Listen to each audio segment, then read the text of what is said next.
Morning student, future IAS academy way to success में एक बार आपका फिर से स्वागत है। मित्रों, विगत कक्षा में हमने आपसे ये वादा किया था कि राज्य व्यवस्था से संबंधित जो प्रश्न हैं वो आपसे पूछे जाएंगे।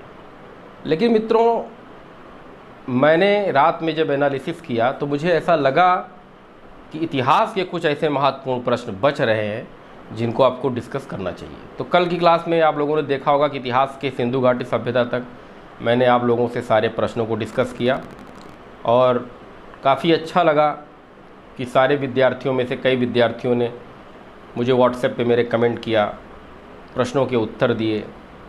और बहुत अच्छा लगता है जब कोई मुझे कमेंट करता है और जब कोई प्रश्नों का उत्तर देता है, और जो चीज़ें समझ में भी नहीं आती अगर आप मुझसे पूछते हैं तो मुझे बहुत ही ज़्यादा अच्छा लगता है। तो मित्रों, आज के इस अंक में मैं लाया हूँ भारतीय राज्य व्यवस्था से संबंधित कुछ महत्वपूर्ण प्रश्न जो आपके UPSC, PSC and all one day exam के लिए बहुत ही ज़्यादा महत्वपूर्ण है। तो आइए देर न करते हुए शुरू करते हैं आज का प्रश्न। मित्रों, पहला प्रश्न है, आप लोग बहुत ध्यान से सुनिएगा कि निम्नलिखित में से किस अधिनियम में कलकत्ता में सर्वोच्च न्यायालय की स्थापना का प्रावधान किया गया था। मित्रों, ऑप्शन नहीं दूंगा, जिस प्रश्न में मुझे लगा ऑप्शन देना चाहिए मैं उसमें ऑप्शन दूंगा। फिर से मैं रिपीट कर रहा हूं कि निम्नलिखित में से किस अधिनियम में कलकत्ता में सर्वोच्च न्यायालय की स्थापना का प्रावधान किया गया था। अगला प्रश्न, किस अधिनियम द्वारा भारतीय न्यायालय की स्थापना की गई थी। अगला प्रश्न, केंद्र में द्वैध शासन किस अधिनियम के अंतर्गत स्थापित किया गया था। अगला प्रश्न, ये कई बार पूछा गया है, द्वैध शासन प्रणाली केंद्र में कब लागू की गई। यूपी पीसीएस आरआई 2014 में पूछा गया प्रश्न है, बहुत ही ज़्यादा महत्वपूर्ण है। मित्रों, अगला प्रश्न कि 1773 रेगुलेटिंग एक्ट जो पारित किया गया था उसका प्रतिवेदन किसने प्रस्तुत किया था। अगला प्रश्न है कि सर्वोच्च न्यायालय जो कलकत्ता में बना था उसके प्रथम न्यायाधीश कौन थे और 3 अपर न्यायाधीश कौन थे, उनके नाम बताएं। अगला प्रश्न मित्रों बहुत ही ज़्यादा महत्वपूर्ण है, वो ये है कि ईस्ट इंडिया कंपनी भारत कब आई। भारत का पहला वायसराय कौन था। भारत के पहले गवर्नर जनरल कौन थे। बंगाल का पहला गवर्नर जनरल कौन था। वायसराय को सारी शक्तियां कब दे दी गईं। अगला प्रश्न आपका बहुत ही महत्वपूर्ण है, 20 सालों के लिए अंग्रेज़ों को लाइसेंसिंग व्यवस्था भारत में किस अधिनियम के अंतर्गत लागू की गई। अगला प्रश्न है, भारत के साथ ईस्ट इंडिया कंपनी का व्यापार कब समाप्त कर दिया गया। अगला प्रश्न है कि ईस्ट इंडिया कंपनी का भारत एवं चीन इन दोनों के साथ व्यापार को पूरी तरीके से समाप्त कर दिया गया। एक और प्रश्न निकल के आ रहा है कि भारत में सबसे पहली बार ईसाई धर्म के प्रचार के लिए ईसाई मिशनरियों को भारत कब भेजा गया। अगला प्रश्न, भारतीयों की शिक्षा पर 1 लाख रुपए व्यय करने की व्यवस्था किस अधिनियम के अंतर्गत की गई। एक अगला प्रश्न, विधि आयोग की स्थापना कब हुई। एक और प्रश्न, विधि आयोग में चौथा सदस्य कौन था। एक और प्रश्न आपके सामने निकल के आ रहा है, एक्ट ऑफ सेटलमेंट कब आया। पिट्स इंडिया एक्ट क्या था, इसकी मुख्य विशेषताएं क्या थीं, ये टिप्पणी करके हम तक हमारे व्हाट्सएप नंबर पर आप लोग भेजें। और एक प्रश्न आप लोग नोट कर लीजिएगा, 1781 का एक्ट ऑफ सेटलमेंट और 1784 का पिट्स इंडिया एक्ट और 1793 का राजलेख, ये तीनों एक्ट पे क्या क्या मुख्य विशेषताएं थी, इनके क्या क्या प्रावधान थे, इस पर लिखकर मुझे ज़्यादा से ज़्यादा आप लोग भेजें। अगला प्रश्न, अंतिम चार्टर एक्ट के नाम से किस चार्टर एक्ट को जाना जाता है। 1857 की क्रांति को प्रथम स्वतंत्रता संग्राम की संज्ञा देने वाला व्यक्ति कौन था। First independence war of India पुस्तक के लेखक कौन थे।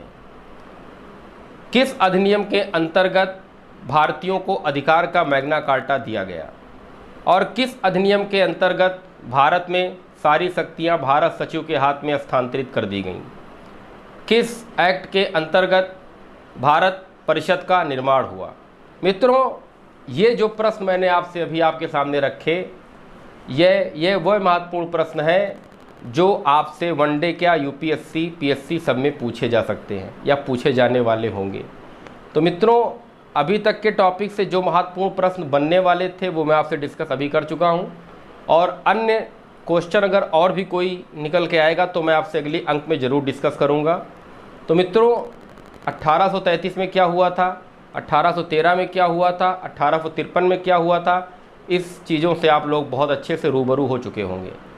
मित्रों, एक रिवीजन के तौर पे अगर मैं आपसे आज बात करूं, जो बच्चे आज मेरे चैनल से नए जुड़े हैं तो वो आज एक रिव्यू ले लें। देखिए मित्रों, 1599 में ईस्ट इंडिया कंपनी की स्थापना होती है, जिसका मुख्य उद्देश्य व्यापार करना होता है। वो 1600 में भारत आती है। भारत आने के बाद यहाँ पर उसका मुख्य उद्देश्य, आपको बार बार बता रहा हूँ, व्यापार करना होता है, और व्यापार करती भी है। लेकिन मित्रों, यहाँ के राजाओं में आपसी अनेकता के कारण, वो उस आपसी फूट के कारण ईस्ट इंडिया कंपनी उसका फ़ायदा उठाने लगती है और धीरे धीरे व्यापार के साथ साथ विस्तार करने लगती है। और जब ये बात महारानी को पता चलती है कि जो कंपनी यहाँ से व्यापार करने के लिए गई थी अब वो विस्तार करने लगी है, तो महारानी ने उस पर नियंत्रण करने के लिए रेगुलेटिंग एक्ट पारित किया जो ब्रिटेन से आता था।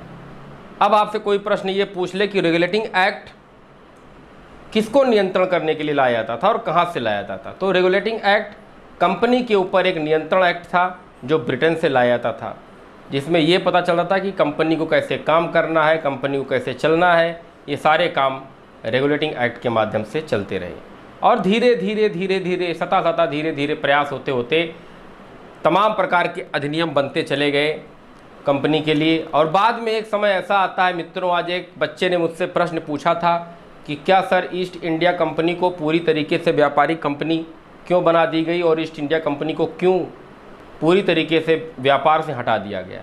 तो मित्रों, जब ईस्ट इंडिया कंपनी पूरी तरीके से प्रशासनिक कंपनी बन गई और व्यापार से ज़्यादा वो विस्तार पर ध्यान देने लगी, कट करो कितना मिनट।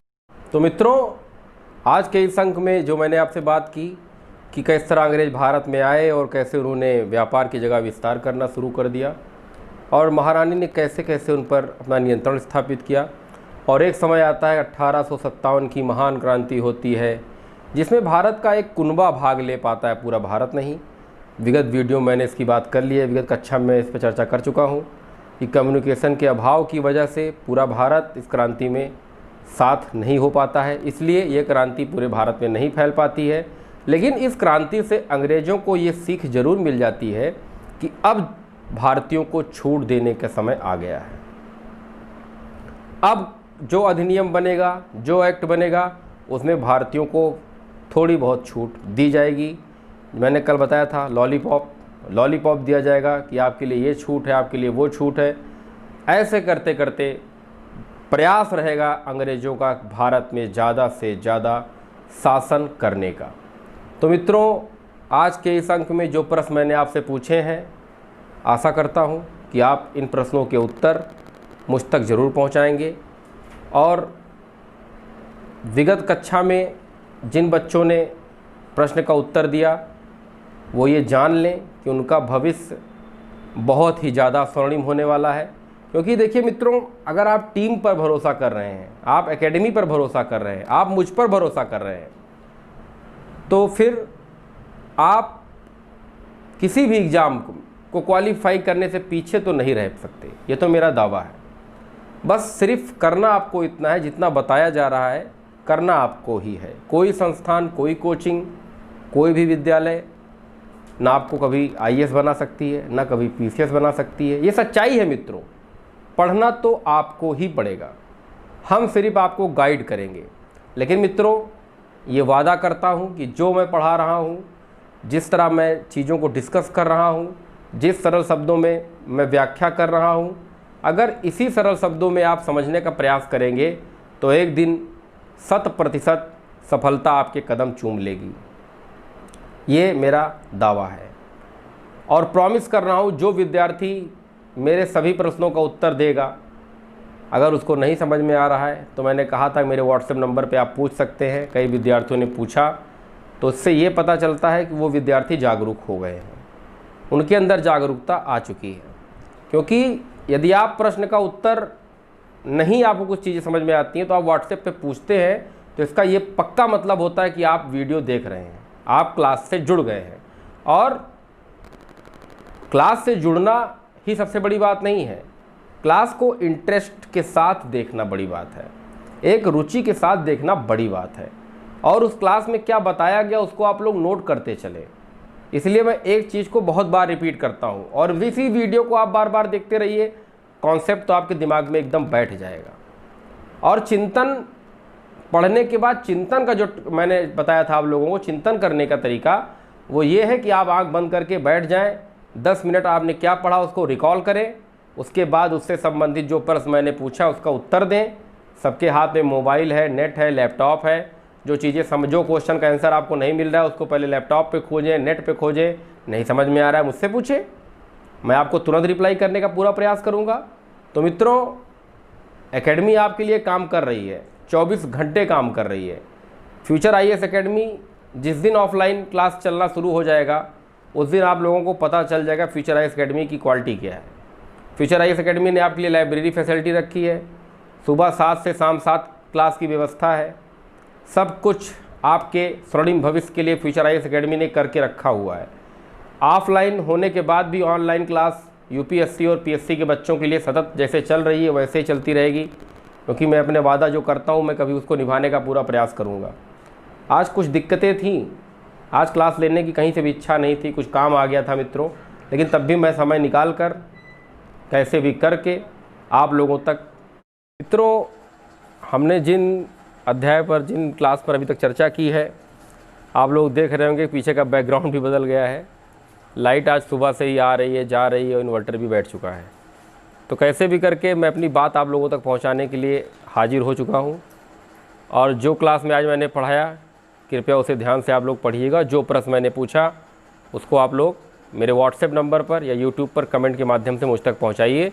और जो चीज़ें समझ में नहीं आ रही हैं वो मुझसे आप लोग एक बार नहीं, 2 बार नहीं, 3 बार नहीं, बार बार पूछने का प्रयास करिए, मैं हर बार आपको बताऊँगा। तो मित्रों, आज लाइट आ जा रही है, इसमें हमारी कोई गलती तो है नहीं।